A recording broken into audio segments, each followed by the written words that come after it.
Salva a tus prójimos. Verdaderas y falsas concepciones acerca del alcance evangelístico y misionero de la iglesia.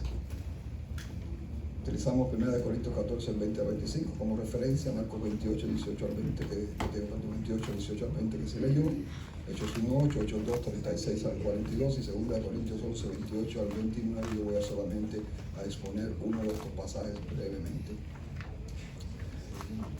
Y vamos allá, ya corre el reloj. Recientemente leí un artículo de Matt Reynolds, no lo conocía mucho, pero ese trabaja en Christianity Today como redactor.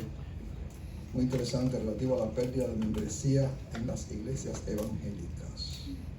Y esto me motivó a compartir con ustedes algunas de las ideas que también a lo largo de muchos años hemos venido desarrollando.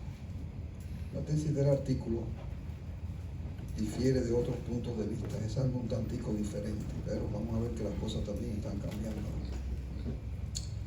No es excluyente, sin embargo, con otros puntos de vista, lo soporta perfectamente bien y señala que no estamos explicando claramente en los púlpitos o en el discipulado lo que es la iglesia. Interesante, ¿no? El propósito, por lo tanto, de este mensaje es mostrar lo que es la iglesia. La iglesia no está enseñando adecuadamente la propia doctrina de la iglesia, ni la práctica de la misma. Dentro de este aspecto, uno que es vital sin duda alguna es la comunión, el deseo manifiesto, importantísimo de estar en contacto los unos con los otros. Eso es vital para la iglesia. Veas el caso de Pablo en 2 Corintios 11, 28 y 29, dice de esta forma, y además de otras cosas, lo que sobre mí se agolpa cada día, la preocupación por todas las iglesias. ¿Quién se enferma? Yo me enfermo. ¿A quién se le hace tropezar? Y yo no me indigno. ¿Usted tiene ese mismo sentimiento? No puede tenerlo porque no conoce todas las iglesias, pero bueno. Debe tenerlo en su corazón, es eso mismo. Yo a veces leo esto y me pongo mal. ¿Quién enferma? Y yo no enfermo. El apóstol Pablo sentía cada vez que alguien se enfermaba en todos los lugares del mundo, fue conocido para él. ¿A quién se le hace tropezar? Y yo no me indigno. Increíble. Pero ese era el apóstol. Pero nosotros somos apóstoles también, así que debemos tenerlo bien claro y bien presente. Sabemos que la iglesia enseña correctamente la doctrina de la salvación por fe bajo la gracia de nuestro Dios. No se necesita ninguna obra para ser salvo. ¿Verdad, Adriel? No se necesita ninguna obra para ser salvo. Aquí tenemos teólogos, ¿sabes? Gente que están despuntando que va a hacer algo impresionante. No, sí, de verdad, esos jóvenes están afiladísimos, la verdad. En el catolicismo romano no hay salvación fuera de la iglesia, pero en nuestras iglesias evangélicas, escúcheme bien, usted puede estar sentado en su casa toda la vida a partir de su supuesta experiencia de conversión a través de la obra del Espíritu Santo y no siente necesidad alguna de tener contactos regulares con los miembros de la iglesia a la que también supuestamente pertenece. Esto quiere decir que más de la mitad de los cristianos evangélicos no participan en el servicio de su iglesia, de los que se quedan en su casa. Todo lo contrario de lo que estamos diciendo. Perdóneme, pero eso no fue lo que Cristo enseñó y mucho menos lo que Cristo vivió. El compañerismo de Jesús con sus hermanos, entiéndase, sus discípulos, no, fue admirable. Terminó recalcándole que todos ellos eran hermanos de verdad, en serio, no en broma, hermanos de corazón. Dice, todos vosotros sois hermanos. El Señor Jesucristo a sus discípulos. Tampoco lo fue Pablo, que enseñó, lo que enseñó, ¿no? Era hacer exactamente eso. No acostumbraba a otras cosas diferentes. Por años estuvo forzado a viajes y cárceles. Fíjense que mucho tiempo, del tiempo que él estuvo predicando, estuvo en cárcel. Imagínense qué problema es ese. Y estar separado de sus hermanos, pero anhelaba ardientemente poder estar de nuevo en contacto con ellos, volver a verlos. Y oraba, al parecer, ahora tengo la meta para ustedes, diariamente o al menos frecuentemente por cientos o miles de personas a lo largo del mundo conocido por él. Usted lo ve en las epístolas. Cuando está cerrando una epístola, entonces se acuerda de este y se acuerda del otro, se acuerda de una cantidad de nombres rarísimos a veces, ¿no? Para nosotros, pero impresionante. Las obras de fe, no las obras de la ley, ni las obras de la carne, son imprescindibles al verdadero creyente. Y la comunión de los fieles es fundamental para que la iglesia sea iglesia. Porque la iglesia se define como ¿qué? Como una comunidad, una koinonía, un compañerismo de creyentes regenerados. El peor fracaso que puede tener una persona en cuanto existe es creerse que es cristiano cuando no lo es. Y yo siento mucho decirles, pero la mayoría de nuestras iglesias están llenas de personas que no son verdaderamente cristianos, que no han tenido una experiencia de conversión, pero lo creen que es así. Es muy triste, ¿no? Ok, cuando en su fuero interno no desea el compañerismo, yo conozco personas que no quieren, no aman a sus hermanos, no quieren estar con ellos. Cuando no desea trabajar por la iglesia, cuando no ama las almas perdidas y procura incesantemente su salvación, cuando no desea llevar adelante precisamente la doctrina de la iglesia, la misión de la iglesia, en términos de adoración, de comunión, de proclamación, de educación y servicio. Esa es la misión de la iglesia. Cuando esto es así, difícilmente podemos decir que estamos en presencia de un verdadero cristiano, de una persona verdaderamente convertida, nacido de nuevo, a través del sacrificio de Cristo en la cruz del Calvario y la obra del Espíritu Santo. No importa cuán cristiano se crea que es, no importa que se esté engañando a sí mismo, su destino no es el del cielo. Voy a la primera parte: ama a tus prójimos, salva al incrédulo. Algunas de nuestras iglesias están involucradas ahora recientemente para el mes de octubre en la cruzada y vida en Jesús en Broward County, y la predicación se orienta en esa dirección para que las iglesias estén preparadas para el evento. Yo no estaba claro si la iglesia de ustedes estaba envuelta en la cruzada, pero tienen que preguntarle al pastor. Creo que sí, pero no estoy claro. Creo que hay dos misioneros por ahí que vienen para acá a trabajar la tercera semana, creo, segunda o tercera semana de octubre. Hace algunos años yo usé materiales semejantes a esto para ayudar a las iglesias participantes en un evento similar, ¿no? Parecido, a prepararse para la evangelización global. Frances Jane Crosby, ¿alguien la conoce? Frances Jane Crosby, más conocida como Fanny Crosby. Bueno, quizá la más famosa de todas las escritoras de himnos de todos los tiempos. Aunque vivió en el siglo XIX, ella escribía himnos y era ciega. Es decir, a pesar de ser ciega, escribió unos 8,000 himnos. 8,000 himnos, con una visión que asombra al que se aproxima a conocer su producción literaria. Bellísimo, sin duda alguna. La letra de muchos himnos cubre un espectro de la vida de la iglesia, casi todos los espectros de la vida de la iglesia, cosa que quisiéramos que la música contemporánea también cubriera, pero no siempre sucede así, aunque esperamos que con el tiempo esto vaya mejorando. ¿Qué es lo que quiere decir eso? Cuando usted va a preparar un culto, como lo preparo yo 2 veces por semana, por lo menos una vez a la semana, pues encuentro que si el tema es, qué sé yo, la redención, me cuesta trabajo encontrar música cristiana contemporánea, pero voy al himnario y el himnario está lleno de eso. No estoy defendiendo ni la música contemporánea ni la música tradicional. Estoy diciendo que no hemos llegado todavía hasta ese punto donde podamos cubrir. Se convierte mucho en música de adoración, y la adoración es la función principal del ser humano, pero no es la única función que tiene la iglesia. Así que debemos trabajar sin duda alguna los que tienen posibilidades en ese sentido. Uno de sus signos bastante conocidos, quizá alguno lo recuerde, dice: ama a tus prójimos, piensa en sus almas, diles la historia del tierno Jesús, cuida del huérfano, hazte su amigo, Cristo es Padre y fiel Salvador.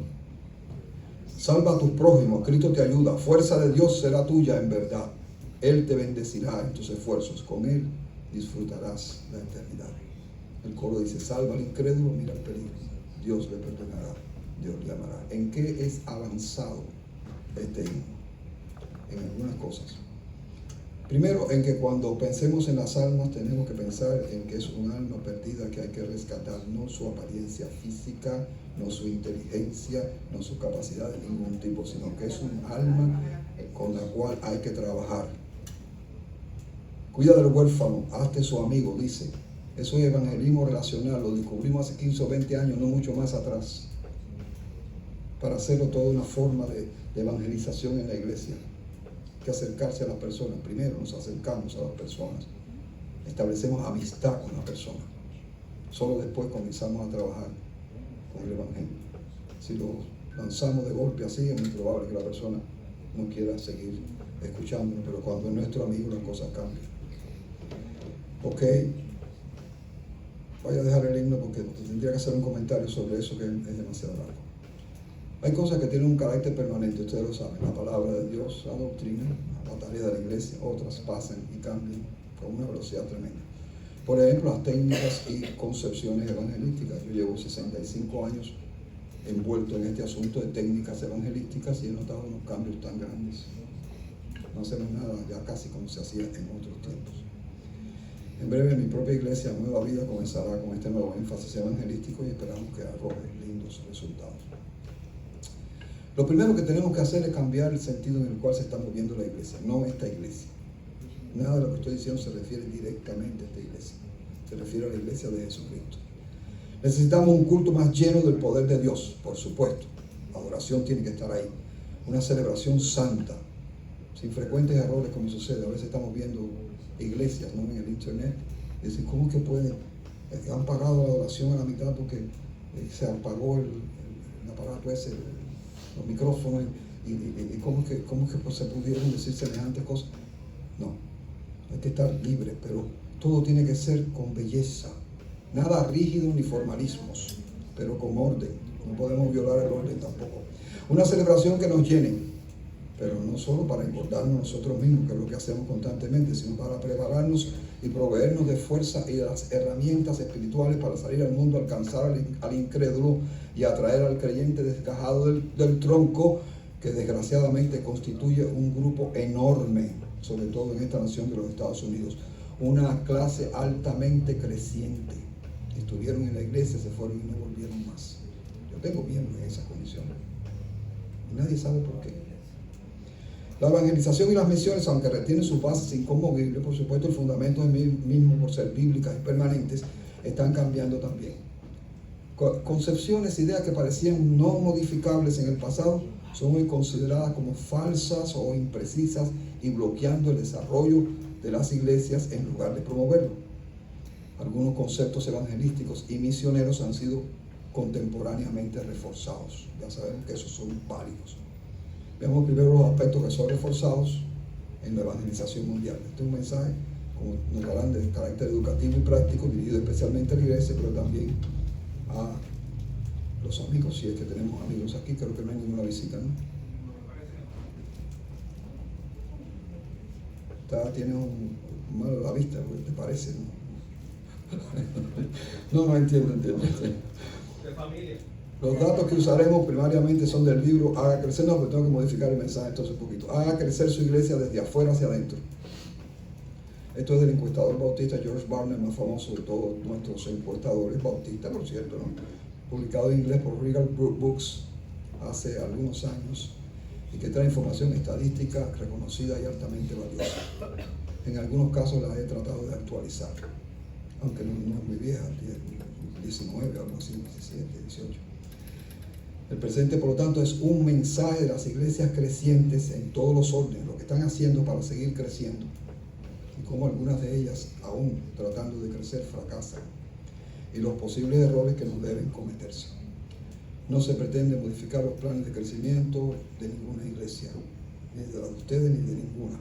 Simplemente ayudarnos a entender el entorno evangelístico en estas áreas vitales. Vamos al análisis de Hechos 2:36 al 42. Lo pueden buscar en su Biblia si quieren, no sé si puede estar en pantalla, ¿no, verdad? Bueno, no importa. Verso 36. Sepa pues ciertísimamente toda la casa de Israel que a este Jesús a quien vosotros crucificasteis, Dios le ha hecho Señor y Cristo. Pedro está predicando en Pentecostés, supongo que lo recuerdan, un mensaje excepcional. Como afirmamos el miércoles en el estudio bíblico, el apóstol ha sufrido por el poder del Espíritu una transformación maravillosa. Los críticos de la Biblia, los críticos se asombran de que un pescador, llamado por algunos analfabeto, haya podido predicar una pieza de oratorio tan consecuente, tan bien elaborada, a pesar de que parece haber sido improvisada. Yo llegué una vez a una iglesia y me dijeron, yo no era pastor, hace muchos años de esto. Bueno, era ministro de educación de una iglesia, pero no era pastor ordenado. Y me dijeron, el predicador no vino. Yo dije, ¿qué hacemos? Dice, pues predique usted. Lo hacía así de grave. No, quedó bien, no quedó mal la cosa. Siempre se puede improvisar cuando ya hay alguna experiencia en este sentido. Note la fuerza del predicador y su falta de temor a las autoridades romanas y judías. Estamos hablando de Pedro, el temeroso, el tembloroso, el que salió huyendo. ¿Lo recuerdan, verdad? El que Cristo lo miró y con la mirada nada más se echó a llorar. ¿Lo recuerdan, verdad? Por la traición. Ese judío acobardado. Sin embargo, Dios lo transformó de una manera inconcebible. Verso 37. Al oír esto se compungieron de corazón y dijeron a Pedro y a los otros apóstoles, varones hermanos, ¿qué haremos? Buena pregunta. Manténganla en mente. Aquí la palabra compungir es sentir una pena profunda por algo que ha hecho mal. Este sin duda es el paso previo al arrepentimiento y el comienzo de la fe. El apóstol Pablo dice que la fe no viene, o la tristeza engendra la fe. Muy interesante sin duda alguna. Es trascendente el hecho de que aquellos judíos y prosélitos fueran tan impactados por el Espíritu Santo que inquirieran sobre lo que habría que hacer para responder a la palabra de fe predicada. Y quisiera el Señor que en nuestros días todos aquellos que escucharan el mensaje dijeran exactamente lo mismo. ¿Qué haré para poseer la vida eterna? Sería una hermosa bendición de Dios. Note que la fe de aquella multitud vino por el oír. ¿Qué cosa? Nada, a mí no funciona. La única que funciona es la palabra de Dios, que el profeta, en este caso Pedro, estaba proclamando, porque todo el que escribe la Biblia es profeta, porque recibe palabra de Dios y la transmite. Verso 38, Pedro les dijo, arrepentíos y bautícese cada uno de vosotros en el nombre de Jesucristo para perdón de los pecados y recibiréis el don del Espíritu. Un plan de salvación tan sencillo y corto para aquella ocasión. Cambien de forma de pensar y de vivir. Hagan un giro de 180 grados ahora. No lo van a hacer ustedes, lo va a provocar el Espíritu Santo en ustedes. Ustedes que crucificaron a Cristo tienen ahora la oportunidad de coronarle rey en vuestros corazones. Nótese que no se pide en este verso creer, tener fe, porque en el verso anterior ya se aprecia una cierta respuesta de fe. Ahora enseña Pedro la regeneración bautismal. Pudiera ser eso. La condición indispensable del bautismo para ser salvo. ¿Alguien cree aquí en la regeneración bautismal? Hasta que no te bautizas no eres creyente. Entonces no tengo problema, puedo seguir adelante. Algunos lo creen así. La mitad del cristianismo lo cree así, para estar claro. Pero los mejores eruditos en el griego del Nuevo Testamento tienen una opinión diferente. Usted lo lee y usted dice, arrepentíos y bautícese cada uno de vosotros en el nombre para perdón de los pecados. ¿Qué cosa quiere decir eso? Que hay que bautizarse para el perdón de pecados. ¿Eso es lo que usted entiende? Es lo que ahí dice en nuestra versión, por supuesto. Pero si usted apela al lenguaje original, notará que en el lenguaje original hay un paréntesis por cambio de número y persona, lo puede ver también en Reina Valera, que coloca arrepentidos como la causa del perdón de pecado y la recepción del Espíritu que sigue. Algo así como, no tomen mi traducción como que es la última palabra. Arrepentidos para perdón de pecado y recepción del Espíritu. Después de haber hecho esto, bautícese cada uno en el nombre de Jesús. En griego lo que dice es eso, pero nuestros traductores a veces no lo traducen con toda corrección. Recuerde que las traducciones no son inspiradas. Y hay una notable discusión académica respecto sobre este asunto. Verso 39, porque para vosotros es la promesa y para vuestros hijos y para todos los que están lejos, para cuantos el Señor nuestro Dios llamare. Este texto también tiene cosas interesantísimas, pero yo no puedo hacer un examen concreto, objetivo de él. La promesa que Jesús nos recuerda, la promesa de Jesús nos recuerda al profeta. ¿Cuál profeta? ¿Cuál es el profeta más, que en el Nuevo Testamento se reconoce más cercano a, digamos, a Pentecostés? Joel, ¿verdad? A la profecía de Joel. Es para los judíos y su descendencia. Y los que están lejos, ¿qué entienden ustedes que son? Los gentiles, por supuesto. Los que están lejos de Israel son los gentiles. Qué interesante. Así que lo mismo Dios llama a judíos que a gentiles, aún en este tiempo en que Pedro está hablando. ¿Entendería Pedro esto en aquel momento, a la luz de la narración de la conversión del centurión romano en el capítulo 10 del libro de Hechos? ¿Por qué digo eso? Porque en el capítulo 10, mucho después de esto, Pedro está dudoso si Dios va a salvar a los gentiles. Y sin embargo lo ha profetizado ya. Aquí se puede aprender una lección interesante. El profeta no tiene absoluto dominio de lo que proclama, solo Dios lo tiene. Verso 40, y con otras muchas palabras testificaba y les exhortaba diciendo: sed salvos de esta perversa generación. Aquí también hay una interesante lección. Lucas no está transmitiendo todo lo que Pedro dijo, solo lo imprescindible. La testificación y la exhortación pudo haber sido complementaria, pero lo que interesa es que ellos debían ser salvos de tan perversa y torcida generación. Verso 41, así que los que recibieron su palabra fueron bautizados y se añadieron aquel día como 3,000 personas. Nótese que el pasaje parece indicar que todos los que recibieron la palabra, fueron bautizados. Tampoco dice que todos los que estaban allí. Esto es los que se arrepintieron de sus pecados y recibieron el don del Espíritu Santo en el verso 38. Este es un hecho notable. 3,000 personas en alrededor de una hora, o menos. No hay muchos casos en la historia del cristianismo que nos hablen en este sentido con números tan grandes. Ahora en el propio libro de los Hechos es superado. Un poco después lo vamos a ver. El pasaje no presenta ninguna intención teológica por su universalidad, porque Lucas quiere dejar sentado que Dios no forzó a nadie, sino que toda la multitud que recibió el don del Espíritu fue bautizada. Los que recibieron el don del Espíritu fueron bautizados.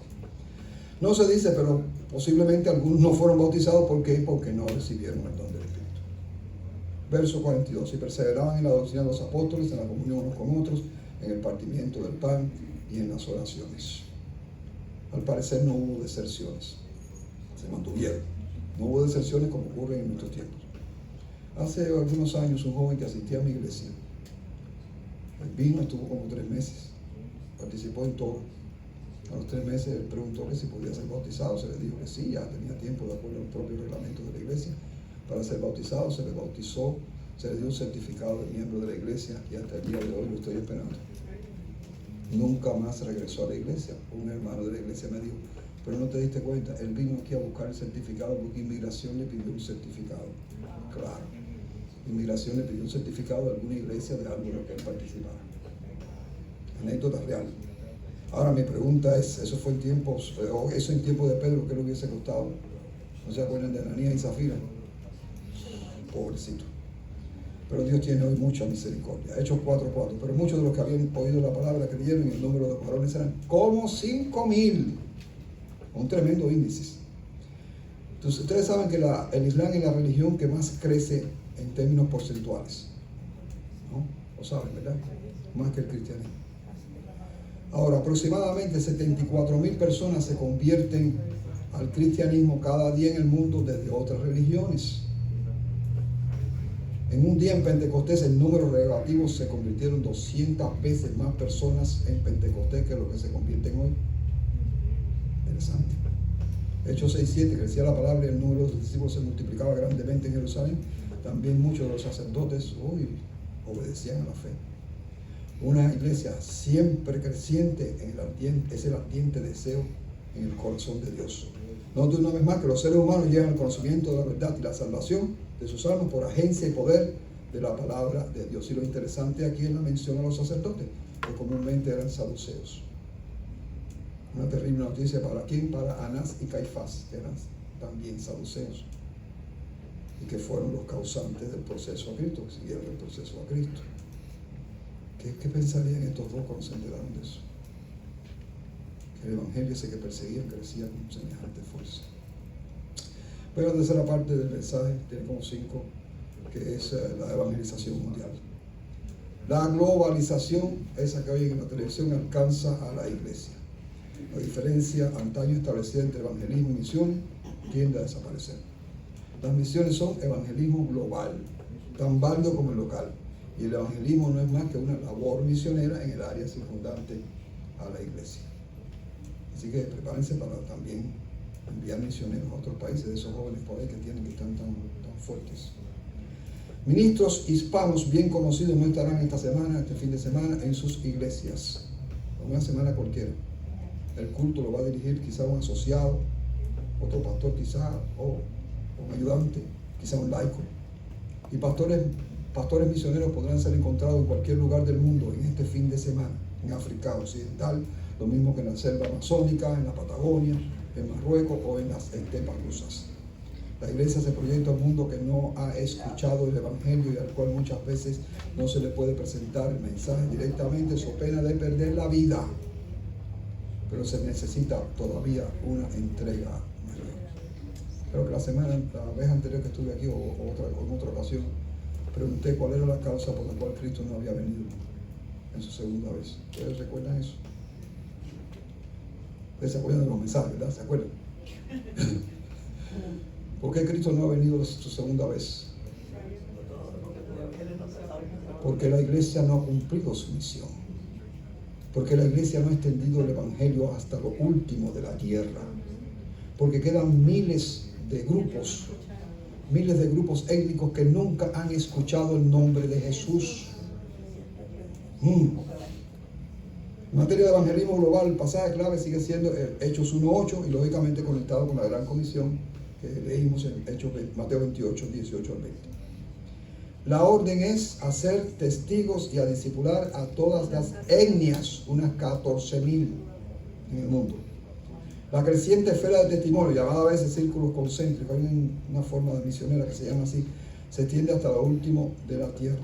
Pero el presente día es la aurora de una nueva era que parece romper las barreras, no solo geográficas y sociales, sino también psicológicamente, y algunos especialistas en cuestiones de cibernética, ¿no? Informática, me dicen que pronto saldrá un dispositivo a nivel mundial por el cual la iglesia podrá proclamar el evangelio en todas direcciones y entonces el Señor Jesucristo podrá venir a la tierra. Así que no va a ser mañana ni esta noche. Si Él quiere, sí, pero Él no va a violar su palabra, ni su promesa, ni su profecía. Pero puede estar cerca, más cerca de lo que nosotros pensamos. El cambio consiste en que la vieja idea de que hay que comenzar por Jerusalén y luego cuando haya recursos extenderse a Judea, luego Samaria, hasta lo último de la tierra, ya no se considera. Hay que hacer esto, como dice la palabra, sin dejar de hacer aquello. La iglesia tiene que misionar para sentirse realizada, al mismo tiempo que evangeliza localmente. Dos cosas que hay que llevar adelante. Misiones en el extranjero, y misiones fuera del ambiente nuestro y el trabajo evangelístico local. Y en materia de misiones, como en materia de evangelismo local, lo primero cronológicamente no es testificar, como quisimos esbozar hace un momento. Lo primero es hacer amistad y mostrar amor. Amar incrédulo, piensa en sus almas. Primero amarlo, cronológicamente. ¿Okay? Combinar la labor espiritual con la labor de ayuda, de sostén, de misericordia, labor social, si se quiere, es decir, evangelismo relacional. Esto va contra cada uno de ustedes, así que no se estén así con esa cara que tienen, así que me miran. No. Esto es para cada uno de ustedes. El evangelismo relacional es para cada miembro de la iglesia, no es para el pastor. Bueno, en muchos países, específicamente en la llamada ventana 1040, todavía se usa esta expresión, o 1050, y tras la cortina de bambú se menciona al que ya es amigo o no habrá segunda oportunidad. Cuando le predique el evangelio a uno que no es amigo, lo más seguro es que en el mundo árabe perderá la vida, al menos en algunos países. El enfoque misionero tiene su centro en el plan de Dios para la raza, así como en las etnias individuales, en la iglesia que hace la obra y en las personas creyentes que bajo el sacerdocio del creyente, pues todos ustedes son sacerdotes, eso yo sé que lo saben, ¿no? Son tan ministros como los pastores o misioneros de carrera y tienen la misma responsabilidad de comunicar el santo evangelio de Jesucristo. Pueden analizar los pasajes leídos con detenimiento y añada Efesios 4, 11 y 2 y Hechos 1 y 4 para que comprenda esta verdad en las Escrituras. La verdad de que somos ministros de Dios en este mundo. Se ha dicho muchas veces que para evangelizar y misionar no hay que esperar orden alguna, eso lo sabemos, porque la orden fue dada hace ¿cuánto? Serán 2000 años exactamente. En la nueva visión, la iglesia no puede ser egoísta y tratar de desarrollarse ella sola, sino que tiene que tener un corazón abierto, un corazón amplio para aquellos los más abandonados del mundo, los que están en las oscuras regiones de esa ventana, 1040, 1050, el corazón del Islam, y que no tienen oportunidad de conocer a Cristo porque no hay quien les predique. ¿Cuál sería nuestro sentimiento si perteneciéramos a alguna de esas etnias en tinieblas y supiéramos que en otro lugar del mundo se posee la más hermosa de las riquezas y el más precioso regalo? Y sin embargo no quieren, digamos, compartirlo con nosotros, dirían ellos. Mientras nuestros misioneros mueren en otros países, nosotros nos quejamos de que hay que venir muchas veces al templo y tenemos que dedicarle demasiado tiempo al Evangelio, y pocas veces o nunca abrimos la boca para confesar a Jesucristo ante personas que no nos pueden hacer nada, porque en definitiva la ley nos protege, nos respalda. Qué contraste, ¿verdad? Tremendo contraste. Pero un día los testigos, los mártires, la palabra testigo es mártir, martureo, ¿qué es lo que significa el vocablo ese, no? Oirán las dulces palabras: venid benditos de mi Padre, heredad del reino. Yo daría cualquier cosa por hacer esto, de ir a un país cualquiera de estos. Ya yo no, a mí desde hace unos 20 años ya me dijeron que estaba muy viejo para salir a misionar a ninguna parte y me impidieron hacerlo. La Junta no nos deja salir con edad avanzada. No sé si ahora lo han cambiado un poquito, pero me gustaría oír de parte de Cristo: venid bendito de mi Padre, heredad del reino, cuando llegara yo allá, precisamente por la labor realizada. Y si muero, que muera. Esos son precisamente los martureos. Cuarta parte, evangelización local. La tarea de la iglesia como evangelización comunal, o como es frecuente en Pablo, la palabra profecía, que significa lo mismo, aparece hermosamente visible en el pasaje de 1 Corintios 14, 20 al 25. Leo rápidamente para ustedes.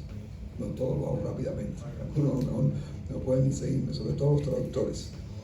Hermanos, no seáis niños en el modo de pensar, sino sed niños en la malicia, pero maduros en el modo de pensar. En la ley está escrito: en otras lenguas y en otros labios hablaré este pueblo, y ni aún así me oirán, dice el Señor. Escuche la profecía. Así que las lenguas son por señal no a los creyentes, sino a los incrédulos, pero la profecía no a los incrédulos, sino a los creyentes. Si pues toda la iglesia, trate de entender lo que está diciendo el escritor bíblico, Pablo en este caso. Si pues toda la iglesia se reúne en un solo lugar, y todos hablan en lenguas, y entran indoctos e incrédulos, no dirán que estáis locos.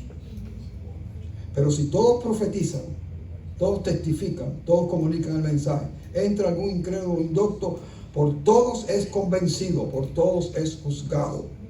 Lo oculto de su corazón se hace manifiesto, y así, postrándose sobre el rostro, adorará a Dios, declarando que verdaderamente Dios está entre vosotros, dice ahí, o entre nosotros. Los grandes evangelistas y maestros del crecimiento de la iglesia del siglo XX ya se han muerto, se van muriendo o retirando. Billy Graham, el hombre que más ha predicado en toda la historia del cristianismo posiblemente, maestro de las grandes campañas clásicas, ya fue a las mansiones eternas. James Kennedy, el padre del evangelismo explosivo, el más famoso de los sistemas de evangelización también. A Bill Hybels, ustedes conocen a Bill Hybels, pero lo van a conocer ahora, quien fuera pastor de David González y el maestro de liderazgo cristiano por excelencia. Con 71 años de edad le han sucedido terribles cosas que lo han separado, lo han apartado del evangelio no, del pastorado. Y Rick Warren, el especialista en funciones, ese sí lo conoce, todo el mundo lo conoce, en funciones y propósitos de la iglesia, se retiró recientemente después de muchos años de servicio y una reciente confrontación o controversia sobre el pastorado de las mujeres. Bueno, todos ellos han tenido una visión diferente evangelística para la iglesia. No pensaban igual. Pero nuevos elementos, sin embargo, van apareciendo con una perspectiva bíblica y práctica un tanto más diferente. Las grandes cruzadas y las campañas tradicionales siguen teniendo su lugar, pero van siendo desplazadas. No sé si ya va pensando en qué sentido van siendo desplazadas. Tal cual la Escritura lo indica, volvemos al concepto de que cada creyente es un evangelista y debe compartir la palabra con todos aquellos que le rodean. Tal cual predica David Millero, no sé si debe haber predicado aquí un mensaje que lo predica en todas partes, el evangelismo sencillo, como sea. El evangelio es sencillo y no requiere una predicación especial, sino de una decisión, un testimonio bíblico, un testimonio personal dentro de los límites de la Escritura. Y unos pocos versos de la Biblia son suficientes instrumentos en las manos del Espíritu Santo para cambiar vidas. Pero hay que hacer la decisión por un estilo de vida evangelístico, y todo creyente verdadero debe tomar esa decisión. Es una orden. La palabra clave hoy siempre es compromiso. Y esa es la palabra que menos existe en nuestro lenguaje.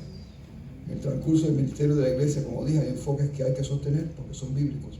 Y hay aspectos que la iglesia debe cuestionar y analizar con cuidado para no perder el tiempo. El conocimiento de la población inconversa o sin iglesia en el área es fundamental para el trabajo de la iglesia. Nosotros, los que somos plantadores de iglesia, comenzamos por ahí. Hacemos un perfil de la zona para ver qué es lo que hay en la zona. No como aquel que sí se lo conté, no me digan que no. No como aquel que quería ir a fundar una iglesia, plantar una iglesia, entonces escogió un pueblecito ahí y dice, aquí voy a ir. Entonces escribió a la Junta de Misiones para que le enviaran a este pueblecito porque él quería tener una iglesia de 300 miembros. ¿Usted no recuerda eso? Porque lo dije aquí. La Junta le contestó, bueno, lo que sabemos, el pueblo tiene 290 y tantos miembros. Entonces, no puede llegar a los 300 miembros. Ok. Un programa definitivo de evangelización ayuda también a juntar las fuerzas, por supuesto, para alcanzar al perdido. Pero la pasión del pueblo sigue siendo el factor principal, hermanos. La pasión de ustedes es lo que convierte al mundo, lo que transforma al mundo, por supuesto, bajo la dirección del Espíritu Santo. Las más recientes evaluaciones muestran el respeto de los inconversos, y yo soy testigo de ello, hacia esa genuina pasión del creyente y de la iglesia. Su pasión impresiona al inconverso.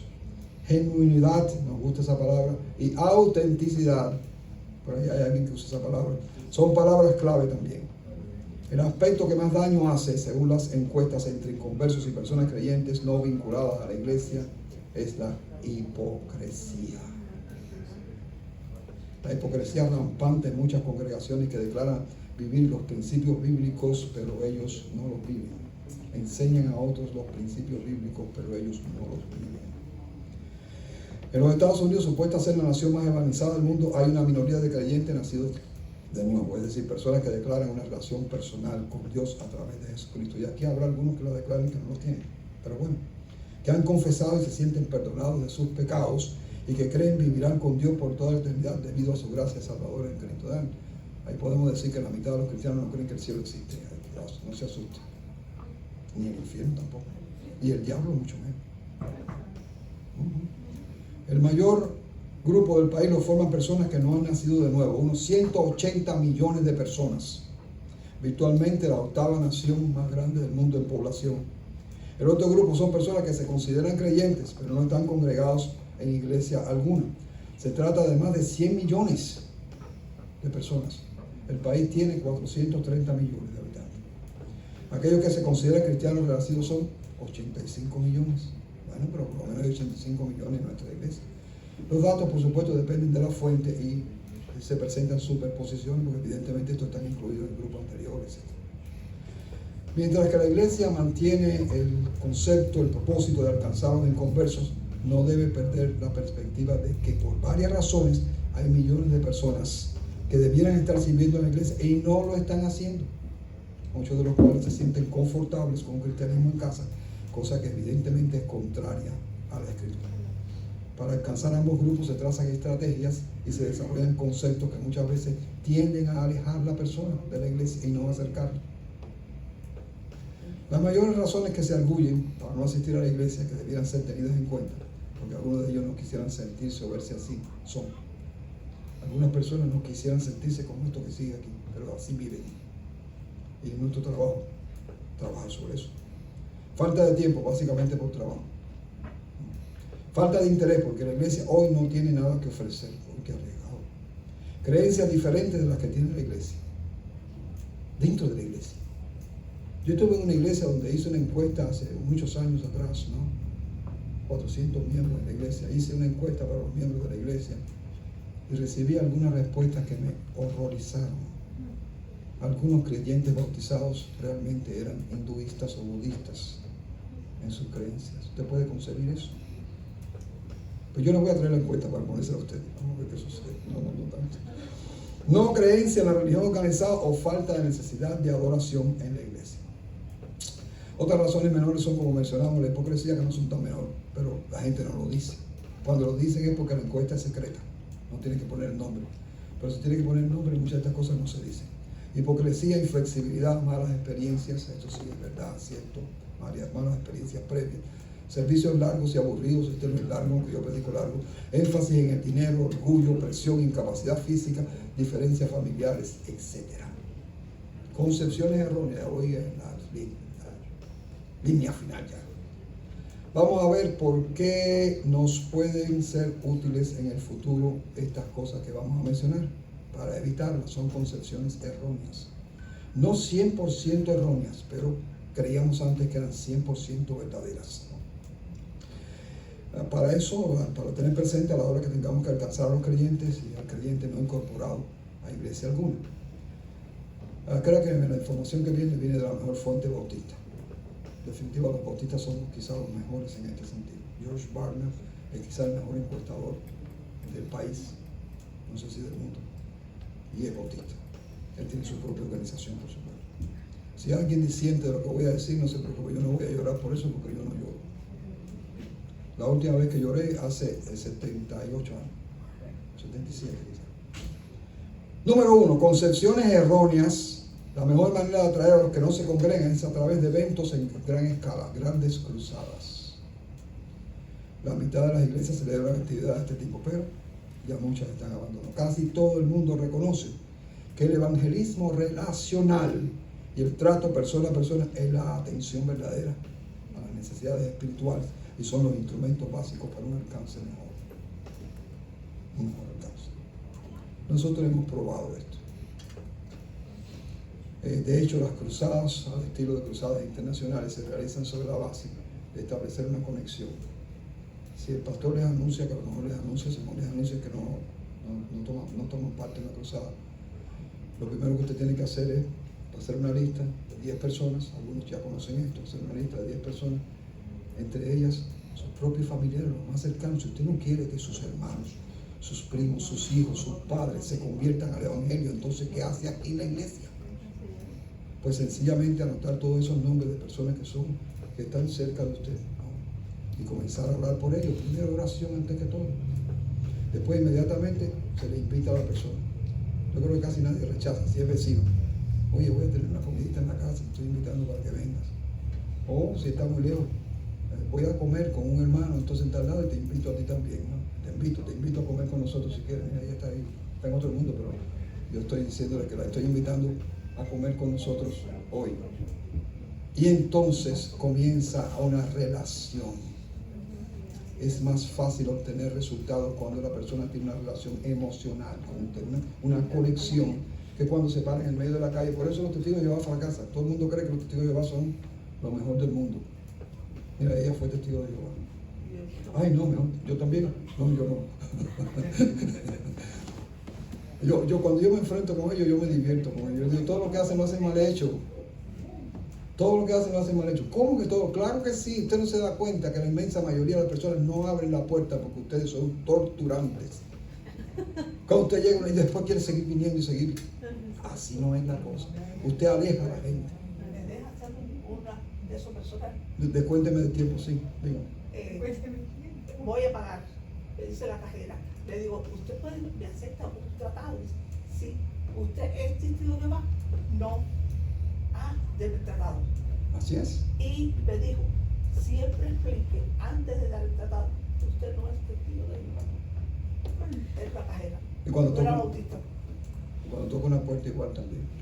La vía al éxito es seguir el modelo de las megachurches. Noten que estamos diciendo cosas que no son verdad, o que son verdades aproximadas. La vía al éxito es seguir los modelos de las megachurches. Tanto los pastores de Willow Creek, pregúntele a David González, que estuvo allí varios años, como el Saddleback reconocieron en su momento que copia ciega de los modelos no conduce. Así que evangelismo no es modelos o actividades, es un estilo de vida que desarrolla una cultura de servicio en la iglesia. No es un servicio de adoración contemporáneo, o no, se va a la corriente, sino una pasión ferviente por alcanzar al perdido. Note la diferencia es bastante clara. Tercero, es imprescindible un servicio de alcance evangelístico. No es imprescindible, es un buen instrumento, pero no es imprescindible. Antes sí, ya no. Y no sustituye al evangelismo relacional personal, no lo sustituye. El éxito de este método de cruzadas internacionales consiste en, voy a decir un ejemplo facilito. La Convención Bautista del Sur, y mejor que no me estén oyendo porque me van a crucificar. Cuando hay convención y se celebra en una ciudad determinada, ellos preparan un grupo magnífico, lindo de jóvenes, unos 1000 jóvenes, para hacer una tarea, ¿no? Allí en la zona, lo que le llaman el crossover de la convención. Entonces esos jóvenes salen a las calles a hablar con la gente.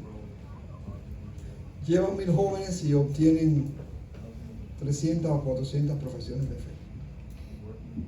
Yo en una convención de ese tipo he llevado un grupo de misioneros con experiencia, sin duda alguna, porque hay que tenerlo, hay que aprender a hacer las cosas. Y con 30 misioneros hemos tenido cerca de 400 profesiones de fe. ¿Qué cosa es más eficiente? No cabe duda. Pero a veces no se quiere entender esto. Hay otros asuntos viejos ahí detrás de todo eso. Bien, a veces el servicio es evangelístico y no hay inconversos. Entonces, ¿para qué va a ser un servicio evangelístico si no hay inconversos? Por lo menos evidente, porque los hay, ¿saben? Los hay en la congregación, pero no lo reconocen. Porque nosotros no hicimos nuestra parte. Si se anuncia que el pastor va a predicar evangelismo, vaya a buscar, invitar personas para que vengan, que no sean creyentes, porque el pastor también tiene sus recursos, ciertos recursos para presentar el evangelio. Este no fue el caso del apóstol Pedro en los Hechos, ¿verdad? Porque los congregados eran casi la totalidad inconversos. Pero fue un éxito radical. La actitud de los inconversos hacia la iglesia crea un problema para alcanzarlos. Yo en mi zona sigo diciendo que es un lugar tan difícil, aquí no hay nadie que se convierta, qué trabajo tan duro. Y es verdad que otras iglesias hicieron cosas allí que nos atraen mucho a la comunidad de la iglesia, pero bueno, tienen una actitud negativa hacia la iglesia cuando muchas veces es la iglesia la que no tiene una buena actitud hacia los inconversos. Hay creyentes en las iglesias que les interesan tanto los inconversos como a los inconversos les interesan esos creyentes. Desgraciadamente. ¿Cuándo fue la última vez que usted pensó que el mundo se estaba perdiendo? En términos de esto que hemos dicho, ¿no? Y que usted no hace nada para rescatar a esas personas, las que están cerca, en las inmediaciones suyas, para rescatarles de la condenación. ¿O acaso es que no creen que hay condenación? Una buena parte del cristianismo no cree en semejante cosa. Han preguntas un poquito retóricas, pero son vale. Los pastores de las iglesias exitosas creen que aquellos que pueden parecer más contenciosos también pueden llegar a ser. A veces vemos creyentes que nos dicen, no voy a hablarle de Cristo. Y resulta que ese es el hombre que Dios está esperando. Tenemos que cambiar nuestra actitud hacia el perdido, adquiriendo un corazón de siervo y de testigo. Uno que se sacrifica hasta la muerte por alcanzar al inconverso. No fue lo que el Señor Jesucristo hizo y lo que hicieron los primeros discípulos. Si la iglesia hace bien las cosas, la mayoría de sus miembros fueron incrédulos antes de venir a la iglesia. Así que la iglesia está salvando incrédulos. Falso. Nacionalmente, menos del 20% de los nuevos miembros son producto de conversiones. Y ese es el reino, no la iglesia. Nacimiento, transferencia constituyen las vías principales. Las mejores iglesias no llegan al 50%. La iglesia local puede crecer, pero el reino no está creciendo. Y lo que nos interesa a nosotros es que el reino no quede sin crecimiento. Si la iglesia hace un buen trabajo, la mayoría de los visitantes regresarán. Otro mito falso. Regresará aquel que sea de verdad atraído y tocado por el evangelio. Eso sí van a regresar, ¿saben? Ustedes lo que se vayan, ellos van a regresar, pero eso no lo sabemos. Cuando un visitante no regresa, se interpreta como que la iglesia falló en algo. En muchas iglesias, entre el 30 y el 70% de los visitantes jamás regresan. Estoy diciendo que estos datos son datos de la mejor información que tenemos. Aún con el mejor programa de discipulado, estas cifras no mejoran sustancialmente. La edad típica para la conversión ¿cuál es la edad típica para la conversión?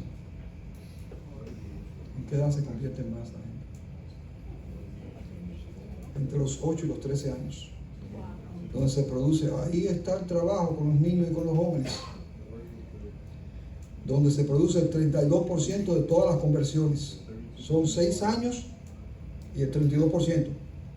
De 14 a 18 las conversiones son solo el 4%. Aquí son dichosos ustedes. Y se elevan al 6% en personas mayores. Pero muchos teenagers son difíciles de retener cuando llegan al college. Eso lo sabe cualquiera. Aunque una parte de ellos, interesantemente, regresa después de los 30 años. Asimismo, Los hombres son más fáciles que se vayan. Y las solteras también no encuentran pareja y entonces se van, porque lo que andaban buscando eran parejas. La clave para la retención es envolvimiento y relaciones interpersonales. El éxito, otro punto, el éxito en alcanzar personas depende de la personalidad del pastor y de la predicación. Falso. Bien falso. El predicador puede ser un predicador de primera categoría. Si la iglesia no hace su trabajo, no va a haber conversiones. Una personalidad carismática y una predicación interesante con aplicaciones prácticas ayuda, pero rara vez es suficiente para atraer al inconverso. Y el pastor, por supuesto, es uno solo. Aquí ustedes son 60 o algo así por el estilo. El ambiente en general, la actitud y el compromiso espiritual de los miembros de la congregación son más importantes que el pastor y su predicación. Él me está oyendo, así que me va a dar las orejas después. Voy concluyendo. No sé si estoy a una hora o algo de eso, ¿no? ¿Verdad? Todavía no. 45. ¿Cuánto? 34. Oye, estamos bien. Yo creo que más de 34, pero gracias por alertarme, por entusiasmarme. Todo nos ayuda a comprender y realizar la tarea, pero nada de ello será espiritualmente efectivo si no está la presencia y la obra del Espíritu Santo, que convierte a la persona. Una iglesia que vive una vida santa y entregada, mantiene la doctrina bíblica y tiene pasión por los perdidos. Y tiene entonces todos los elementos para ser guiada por el Espíritu Santo y lograr éxito en el alcance misionero local y mundial.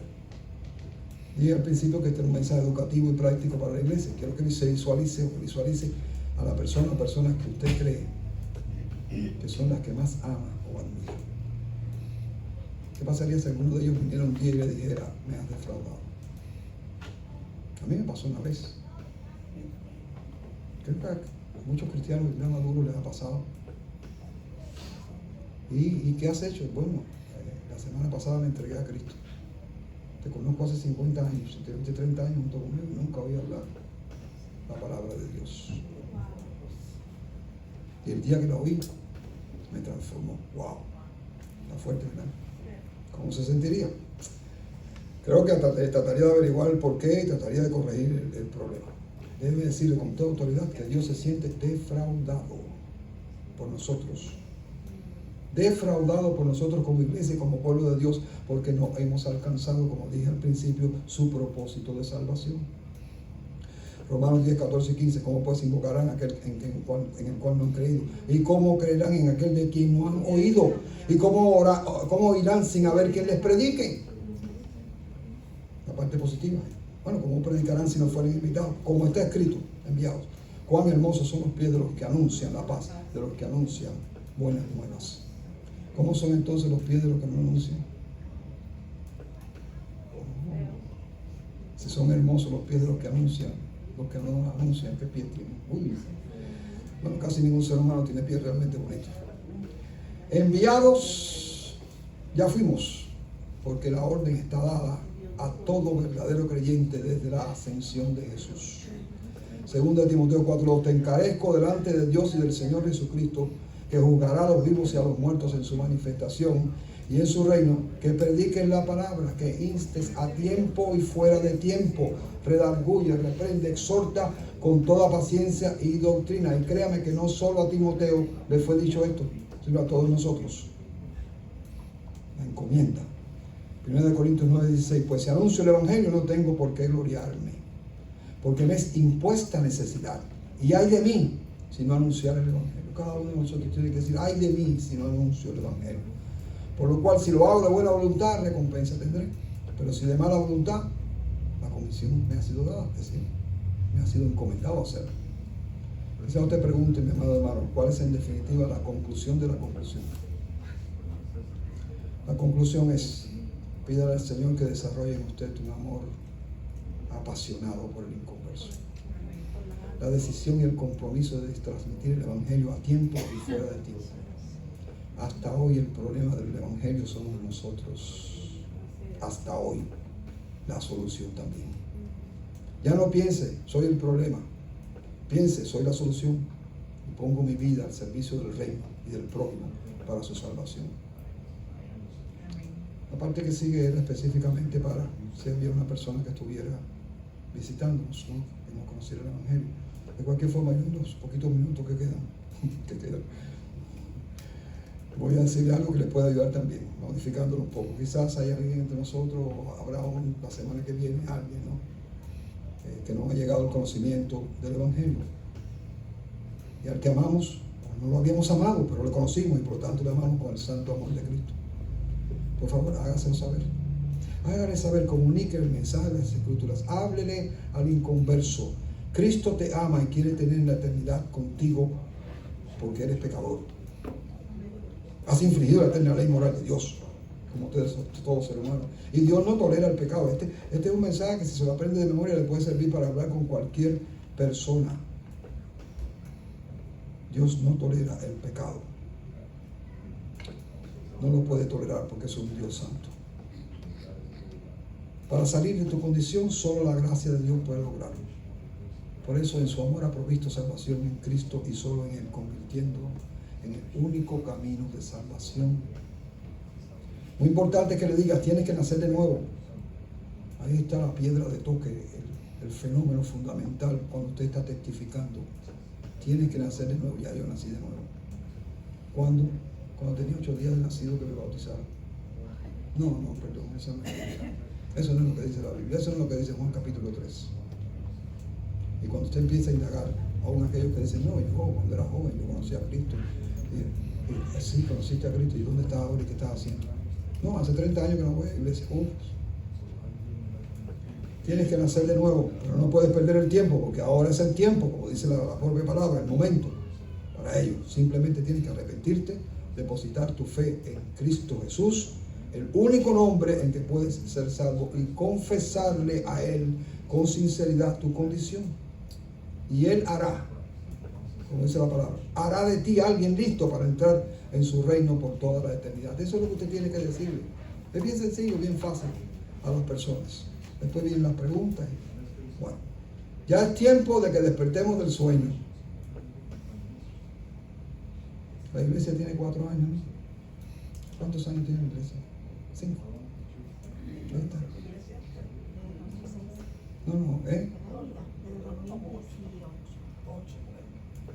Oh, bueno, pero eso es incluido West Brown.